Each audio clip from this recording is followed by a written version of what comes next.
I'm going to voice an unpopular opinion. It's going to piss off a lot of people on the internet, but here it is. Enough of the goddamn 80s.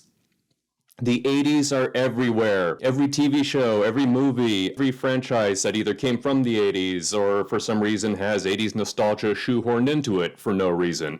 Wonder Woman. And yes, I understand. Stranger Things was a big hit and it kicked off the big 80s craze that is still going on. I mean, you guys remember 20 years ago when Austin Powers came out and then the 60s craze was around for a little under a year and then we moved on with our lives? Well, everybody is still obsessed with the 1980s. Look, I understand. As someone who is on the cusp of the Gen X and the millennial generations, getting old is not fun, and we like to comfort ourselves with a lot of the stuff we grew up with. And the 1980s had a lot of good stuff too, but do a lot of the things that we loved in the 80s hold up very well, or is it all just member berries that we keep clinging onto it and rebooting it and sequelizing it and so on and so on and so on? Let's put a beloved 80s movie in the hot seat right now as we take a look at Gremlins.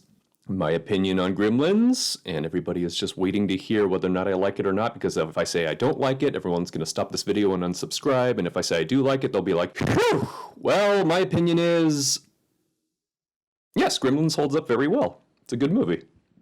Gremlins is an important film to me in that it was a big step forward in the blending of horror and humor. And obviously, those of you who know the kind of work I do know that humor and horror go as well together as chocolate and peanut butter. It is that damn good. The 80s was a time when even though a lot of horror was getting nastier with the advancement of special effects and the Tom Savini school of gack and blowing things up with super gore, it was also either conversely or fittingly a big advancement with humor being put into it. This was around the time when a lot of horror franchises were starting to become funnier in a very sick way.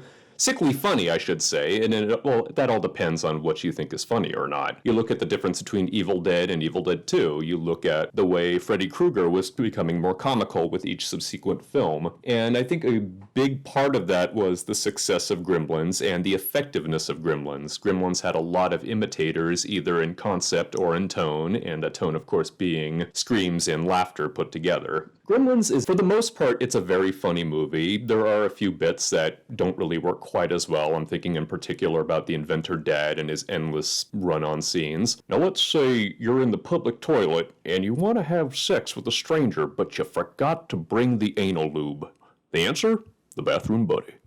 And all of those scenes that just go on and on and on. No, the real humor in this movie that works best is fittingly with the Gremlins. The Gremlins and the Mogwai are both just nasty little bastards, but there's just something so goddamn hysterical about them that you fall in love with them, no matter how horrible they're being. And the jumping back and forth between the scary parts and the funny parts actually work pretty damn well. That's the strange thing about this movie, and I don't know whether or not you chalk that up to just the fact that the gags are so extreme, or the fact that it's being carried off by creatures that are fittingly either scary or funny. Like I was saying earlier with horror franchises going funny, there are some people who don't really agree to whether or not classic 80s characters like Freddy Krueger and the like should have gone comical or not, but with the Gremlins, it seems like the humor was always going to be there from the beginning, and playing a movie like Gremlins completely devoid of humor probably would not have worked as well, not even with just endearing them to the audience, but just as a concept. Getting to the Gremlins themselves, of course, there are some great creature performances, not just by the puppeteers, but by the voices. Howie Mandel, Frank Welker, who is an amazing creature voice. You guys have probably heard him on God knows how many Saturday morning cartoons throughout your entire life. And the Gremlins just really steal the show, which is completely appropriate. So there you go, 80s kids. Breathe a sigh of relief. I like Gremlins, you like Gremlins, we all like Gremlins.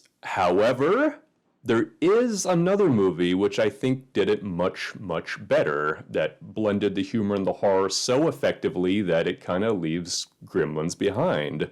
We'll be talking more about that movie in the next episode.